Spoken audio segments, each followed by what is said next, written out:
So this is an update on my previous videos because I made them about having, at the age of 59, unexpectedly being diagnosed with Melrotation and having voluvus and having emergency life-saving major surgery because it was in I think my large intestine was in a 360-degree twist, and so I had part of that removed and part of a little bit of my small.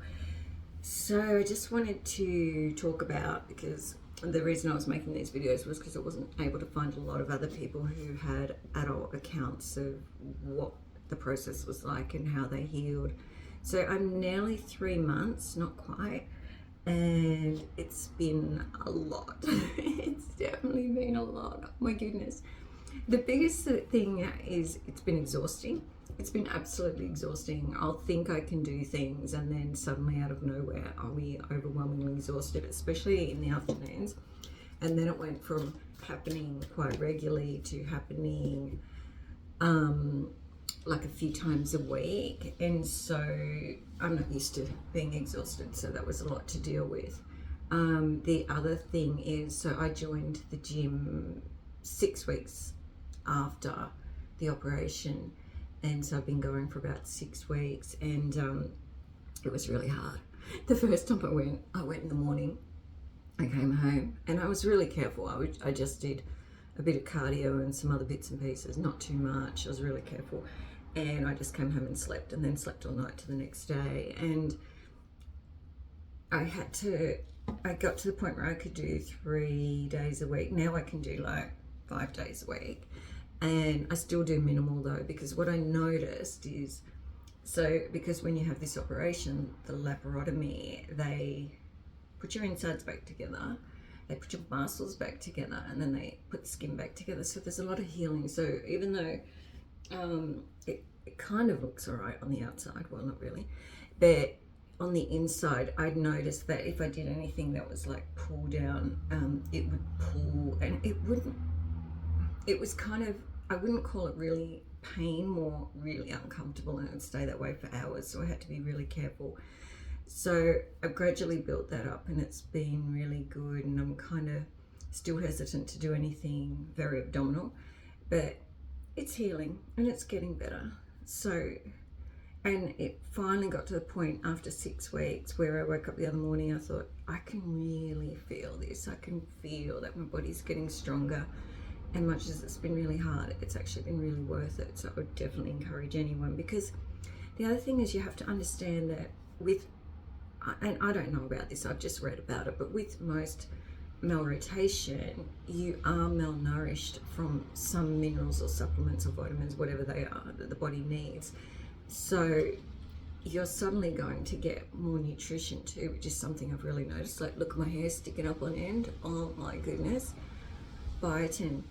My understanding is biotin is something that the body doesn't get as much as it should, and it never made sense to me. Like, I come from a family where all my daughters, my sister, my mum, everyone has really thick hair, not me. And I was like, why? But I just kind of accepted it. But now it's like, I don't know if you can see, I've just kind of brushed it and tried to get it all down, but I've got new hair growth everywhere. Like, after you have a baby and your hair falls out, 3 months later it all grows back.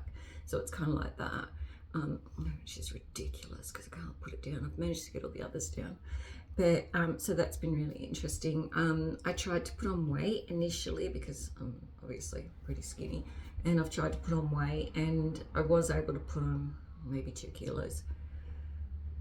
So I've kind of given up on that. And okay, one of the biggest things, I might make a separate video about this because it's such a big part of it, which is eating and knowing when to eat and knowing when to not eat and knowing what full feels like, which I still don't know. So some of the other things with the healing, so the scar, I'm going to talk about the scar. So my scar goes from, I don't know, how do we, it goes from here down to here, like just under my tattoo to there. So it goes through my belly button and down. And it's, the problem I have with it, I don't have a problem with having a scar. I have no problem. The problem I have with it is I'm kind of all lopsided. It's like, it's kind of like sewn together like this. Like, I don't know. And then it's also like cord on the inside, which the surgeon did tell me that would come undone in time. So it's like the skin's all pulled inwards, which I find a bit ugly. But anyway, that's okay. It has gotten better. The healing has been really, really good, really. And I take a lot of, I eat really healthy, but I also have zinc, sometimes collagen, sometimes organic eggshells.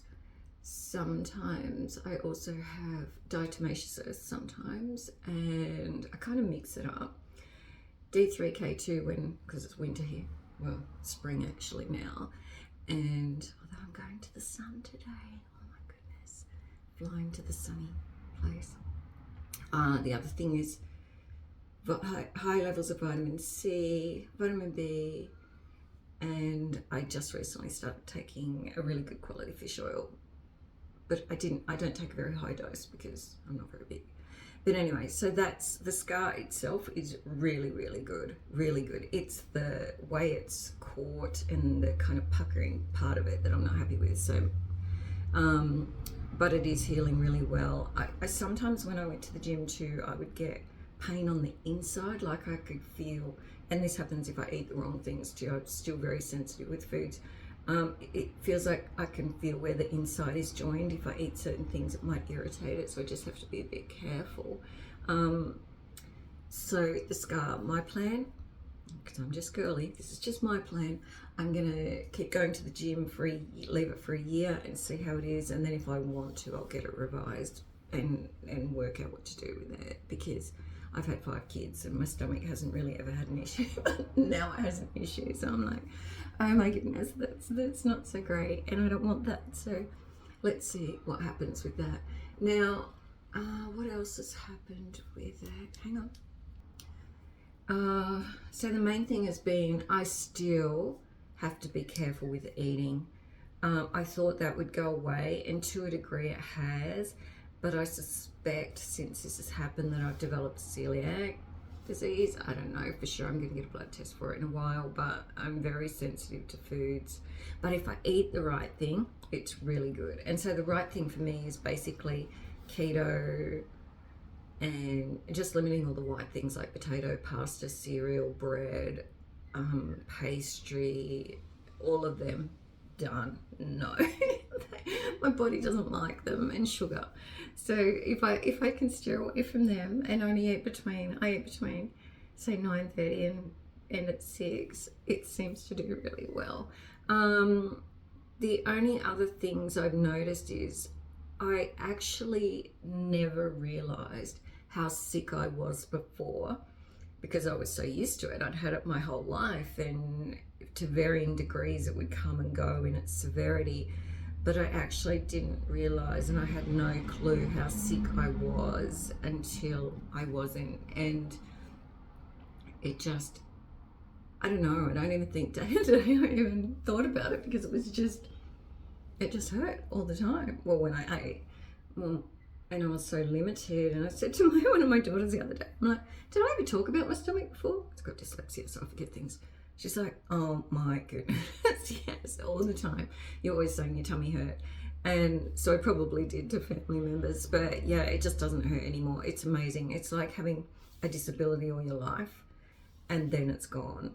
And not having realized you even had something wrong until you felt, oh, I feel free. And it's quite amazing. I'm so grateful to the hospital and the surgeons and everyone else that it was just something that was so repairable, but it has just been with me so long, for nearly 60 years. Like, what even?